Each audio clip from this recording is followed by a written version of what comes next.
曾小雅下楼的时候，看到家里的阿姨在厨房里准备早餐了，她还进厨房里和阿姨打招呼。去晨跑。阿姨笑眯眯地问她：你们还真的能坚持？我就是坚持不了，越来越胖。曾小雅看一下阿姨的腰部，说道：阿嫩只是略胖，控制一下饮食，加强锻炼就能减下来。我们习惯了晨跑，阿姨，我先出去跑半个小时，再回来吃早餐。去吧，我这刚开始准备早餐呢，等你们跑步回来刚好可以吃。曾医生他们也是刚刚出去晨运。曾小雅边走出去边说道：我二叔二婶就是去公园转2圈，跟人家跳跳广场舞变回来。我和他们不是一条路线的，他单纯的跑步，不跳广场舞。阿姨笑笑，上了年纪的人运动场所就是那样。曾小雅出去晨跑的时候，竟然又遇到了战月。小雅，早呀。曾小雅看着一身运动服的她从万盛花园里面走出来，说你的房子还在装修，你怎么从万盛花园里出来？你在这里住了吗？没有，是唐师傅叫我过来看看，说有一处地方要征求我的意见。他开工都很早的，我还没有运动，干脆就带上了运动服过来。看过后就换上运动服，在这里附近跑2圈，然后回去给我奶奶做早餐。曾小雅哦了一声，原来如此。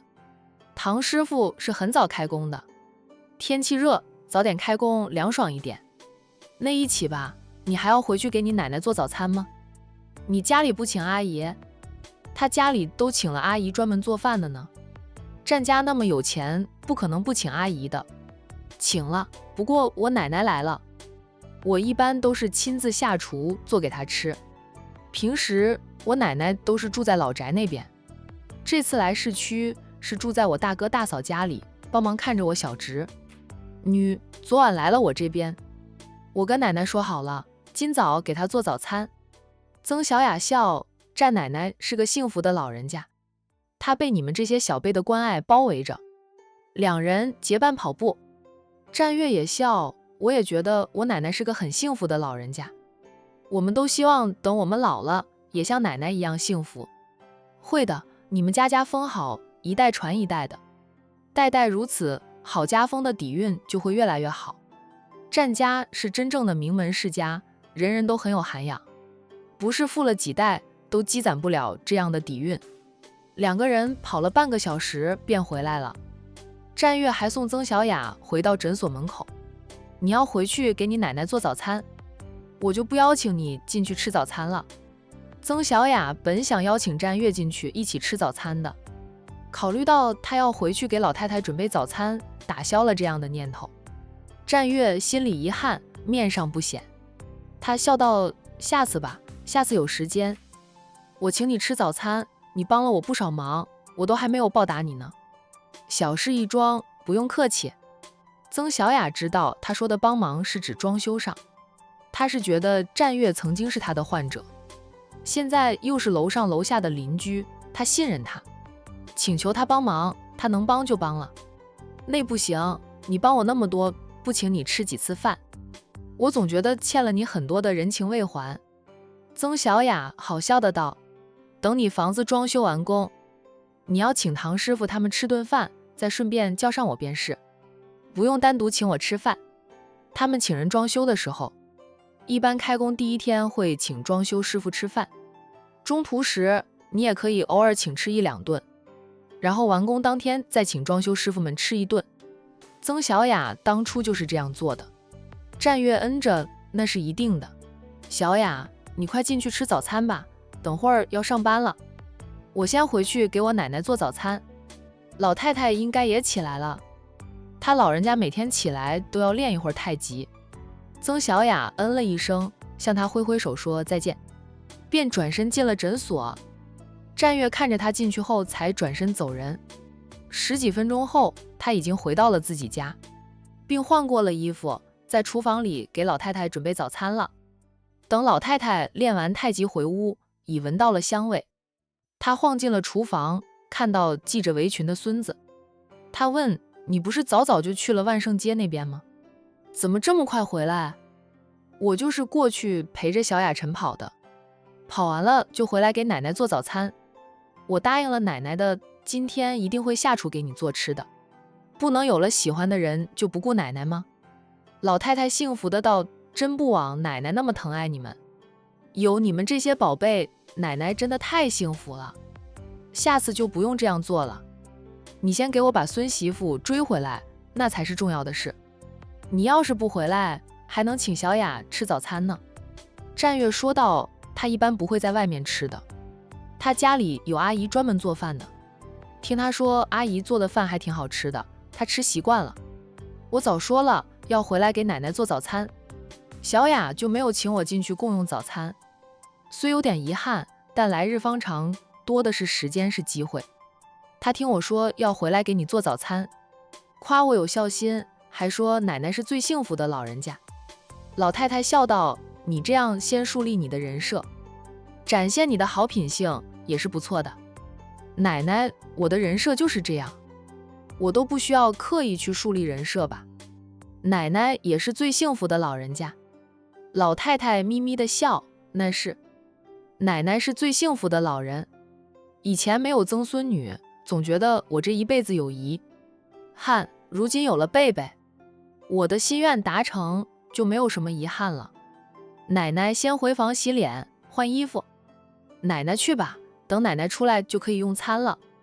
等会儿我送奶奶去大哥那边，要不奶奶在我这里多住几天，我去大哥那边接贝贝过来，让贝贝在我这里住几天。老太太说道，白天还行，晚上就不行，晚上看不到他妈妈，他不肯，会哭闹。小孩子都是这样，到了晚上就爱跟着妈妈。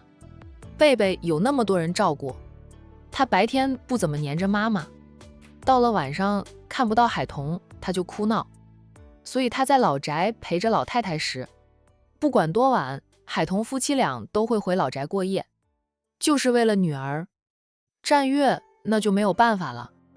我还想着贝贝肯在我这里住下的话，奶奶就在我这里住上10天半个月，让我也尽尽孝的。想到小侄女才1岁多，的确是离不开父母，况且兄嫂也未必会放心侄女住在她这里。她平时是会抱一抱贝贝，带贝贝玩，但相处的时间都不算长的。真正带起小朋友来会很烦，也需要很用心。贝贝还小，正是对什么都好奇又不懂的危险，万一出了点小意外，不说对不起兄嫂，就是他自己都会心疼死的。奶奶知道你们都很有孝心就行了，偶尔奶奶就来你这里住一晚，听听你和小雅的进展。战月笑，我要是没有喜欢的人，奶奶怕是连我的大门都不会进来。那是天天看着你们有什么好看的，还是孙媳妇好看，奶奶就喜欢孙媳妇。战月就知道奶奶会这样说，有了那么多的孙媳妇，奶奶依旧是喜欢孙媳妇多过孙子。用他老人家的话说，有了9个孙子，又是他一手带大的，看他们早就看厌了，还有什么好看的？孙媳妇是别人家的新面孔，老人家才会喜欢。战月做好了早餐，陪着老太太一起用餐。老太太教他，你偶尔送早餐给小雅吃，让她尝到你的厨艺，既是你的爱心，又能养熟她的胃。看你六哥就是拿捏住你六嫂的胃，现在你六嫂就离不得他。战月说道，奶奶，我知道，但我和小雅现在还没有开始，我现在送早餐给她吃，她察觉了我的心思，会不会远离我？在她的眼里，我和她不是一个世界的人，她会觉得高攀不起的。战月就是考虑到这一点，他认识曾小雅的时间太短了，总要时间久一点，他对她了解更深了，他才能徐徐图之。奶奶就是这样教你，你什么时候用都可以，从细节入手，从生活上入手，等追到手了，也要时不时给她一点惊喜，制造浪漫，感情就能加速升温。你那么多哥哥，他们追妻时怎么做的？你可以学一学，学好的，那些不好的就不要学了。人心都是肉做的，只要你做得好，是真心实意的，再硬的心肠也会软化。战月认真地听着奶奶的教诲，他虽然没有正式恋爱过，以前年少轻狂时其实暗恋过同班的女生，不过那时候年纪小，就10来岁，对爱情领悟的不深，纯粹就是青少年的正常反应，喜欢得快，不喜欢了也快。他也见证过很多老同学的恋爱过程，故而没有实战经验的他却有很多旁观经验。追妻，战月自认难不倒他，他需要的是时间。老太太吃了7分饱就不吃了，他吃完就开始催战月：老八，你快点，贝贝要醒了，奶奶得过去看他，陪他玩会儿。他每天都是8点左右就醒来，天天都是我陪着他。他醒来第一件事就是找我这个太奶奶。小丫头白天是不怎么黏海童这个亲妈，但海童出门被他看到的话，他又会哭着闹着跟随。一般情况下，他都是跟着老太太。战家的2位祖宗都是爱玩的时候，贝贝喜欢跟着老太太，一是老太太陪伴他的时间最长，二是老太太这个年纪就像个老小孩，带着贝贝到处玩。老太太又会吃适合贝贝吃的，她都会给贝贝尝一尝，不像海童夫妻俩管控的那么严。奶奶，你别催，我快吃完了。战月加快了吃的动作，边吃边说：奶奶，奶奶，你都这么大年纪了，牙口还那么好，吃得那么快。你给奶奶准备的早餐很软，易消化的，奶奶当然吃得快。奶奶到外面等你，你快点。老太太说着起身走出了餐厅。战月以最快的速度吃完了早餐，碗筷就留着让管家收拾了。他端起未喝一口的那杯咖啡，边走出餐厅边喝着咖啡，用了1分钟喝完那杯咖啡，放下杯子，他抄起车钥匙就往外走。老太太在院子里坐着，见到他出来，老人家起身，嘴上催促：快点快点，贝贝快醒了。战月边去开车边笑道：奶奶，我的早餐吃下去都还没有消化呢，你以前教我们吃完后要坐上10几分钟再做其他事的，你等会儿开车也是做，不影响你的消化。有了曾孙辈后，奶奶就是以曾孙辈为重了。数分钟后，战月开着车载着老太太出门。他家离战印的家不算远，车程也就10分钟。到了大哥家里，他兄嫂已经出门上班去，屋里还静悄悄的。他停好车，管家走过来帮老太太拉开了车门。贝贝醒了吗？老太太关心地问。管家答道：小小姐还在睡，老夫人不用这么着急，慢点。他扶着老太太下车，听到曾孙女还没有醒转，老太太才放下心来。她笑：我担心贝贝醒来看不到我，不停地催着老八送我回来，老八都吐槽我了。战月说道：那是奶奶现在眼里只有你的曾孙辈，我们这些孙辈都成了碍眼的，要靠边站。他和管家一起要扶老太太进屋，老太太不用他们俩扶，他便跟在奶奶身后慢慢地走着。我想喝杯水都没有时间，贝贝还没有醒，我正好在大哥这里喝杯水。老太太没有接话。阿印和彤彤都出门了。管家答道：大少爷早上送宝少去上学后就直接回公司了，大少奶奶快8点的时候才出门的。老太太嗯了一声，进屋后她也没有坐，径直上楼去。贝贝平时是跟着爸妈睡的，老太太很有边界感，哪怕是自己一手带大的亲孙子，在孙子成家立室后，她未经孙子的同意是绝不会踏进孙子的房间半步。她上楼后就在房门口站着，房门是虚掩着。海童担心女儿醒来后哭叫，没有人能听到，而且小家伙太小，无法自己打开房门。他出门前便是虚掩着房门的，那样贝贝醒来后能够自己打开房门下楼去。当然，保姆会隔3差5上楼看看，轻易不会让贝贝自己下楼。没几分钟，老太太就听到房里有了动静，她听到贝贝叫妈妈，贝贝，你醒了吗？妈妈上班去了，太奶奶在呢。贝贝听老太太的声音，很快就走了出来。老太太适时地帮曾孙女推开了房门。小丫头还穿着小睡衣，醒来了也还有点迷糊。看到老太太后，伸出双手就要老太太抱她。老太太抱起了她，她两只手搂抱住老太太的脖子，软软地叫着：“太奶奶，太奶奶在呢。”贝贝睡醒了，还要不要再睡会儿？贝贝的头靠在老太太的肩膀上，对老太太很是依赖。老太太就喜欢这种被依赖的感觉。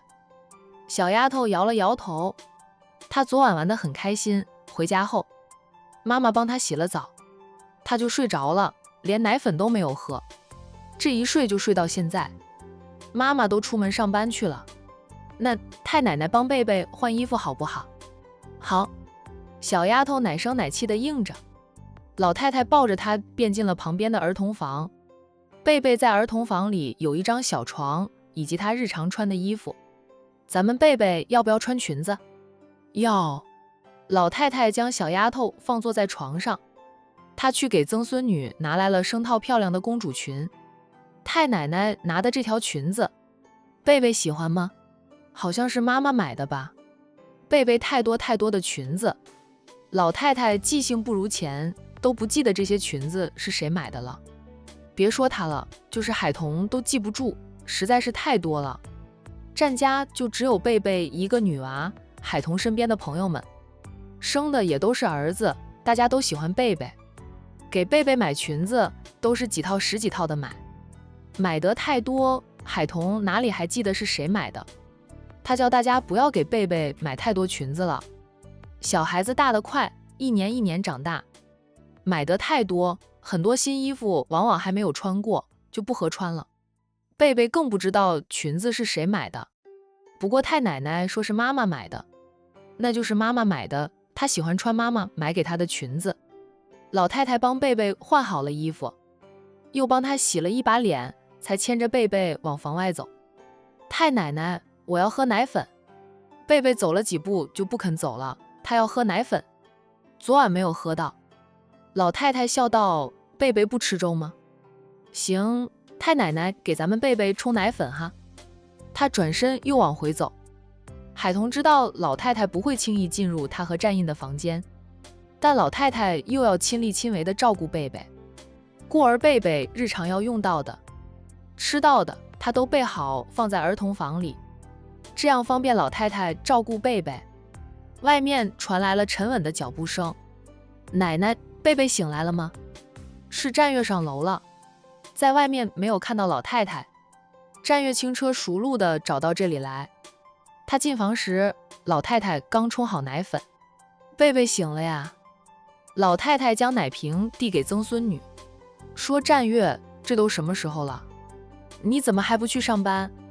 就算你是当高层的，也不能迟到早退，赶紧去上班。”战月说道：“我来都来了，总要看看我的宝贝侄女儿吧。”他走到一老一小的跟前，就抱起了贝贝。贝贝暂停喝奶粉，奶声奶气地叫了一声八叔，然后又重新喝他的奶粉。战月在他的小脸上亲了一下：“贝贝喝奶粉呀。”贝贝喝了几口，又暂停了，将奶瓶递到战月的嘴边。乌黑明亮的大眼睛看着战月，意思是问战月要不要喝两口。他还是很大方的，愿意将自己的口粮分给八叔喝两口。八叔不喝，贝贝喝。见八叔不喝，贝贝才重新喝他的奶粉。他也是饿了，奶瘾又上来，很快就喝完了奶粉。喝完后，他将奶瓶递给战月，意思是让战月帮他清洗奶瓶。战月放下他，接过奶瓶进了洗手间清洗。很快他就洗好了奶瓶出来。老太太已经抱起了贝贝，准备下楼去。奶奶，把贝贝放下。战月叫了一声。老太太扭头看他，问道：“怎么了？”将奶瓶放回原处，战月走过来，很严肃地道：“奶奶先将贝贝放下。”老太太狐疑地看着他，但还是放下了贝贝。下一刻，他就抱起了贝贝。快步地走出了儿童房，带笑的声音传回来：奶奶年纪大了，还是别抱着贝贝下楼，我年轻力壮，有的是力气，让我抱贝贝。臭小子跟我抢贝贝。老太太发觉上当后，追着出来，笑骂着战月。反正臭小子很快要上班，就让他抱一抱，过过手瘾了。战月很想多陪一会儿小侄女的，但在奶奶的不停催促下，他不舍得放下了小宝贝，对贝贝说道：贝贝，八叔要去上班了，你在家里和太奶奶玩哦。想八叔了，就跟太奶奶去八叔那里住上几天，八叔那里也很好玩的。老太太拆他的台，论大小，你那里不如你大哥这里大；论好玩，你那里也不如你大哥这里好玩。有什么好玩的，贝贝才不去呢。战印在当了爸爸后，在他常住的大别墅里也腾出了一大块空地，打造了一个小型的儿童游乐园，给他的儿女们玩乐。战月未婚未育，他的家就不会有儿童乐园。战月，奶奶专门拆我的台，我生气了，我要上班了。赶紧滚，你都迟到半个小时了，还不赶紧回公司，小心你大哥扣你的奖金。战月嘿嘿的笑，得到了贝贝说一声八叔再见，他才笑眯眯的走了。他走后，老太太带着贝贝出去散步，在外面玩了一会儿，小丫头觉得饿了，才回屋里吃粥。等小丫头饱喝足，老太太便叫上保姆和她一起带着贝贝出门。贝贝，咱们今天去哪里玩？妈妈，我想找妈妈。贝贝脆声说道。老太太笑道：行，那咱们就去妈妈的公司，不过妈妈很忙的，咱们去妈妈的公司玩一会儿就回家哦。贝贝懂事的点点头，他知道爸妈都要上班，哥哥又要上学，平时家里就是太奶奶陪他玩，还有爷爷奶奶、叔爷爷他们，不过最近没有看到他们呢。太奶奶，奶奶呢？小丫头想起有一段时间没有看到爷爷奶奶，才想起问一嘴。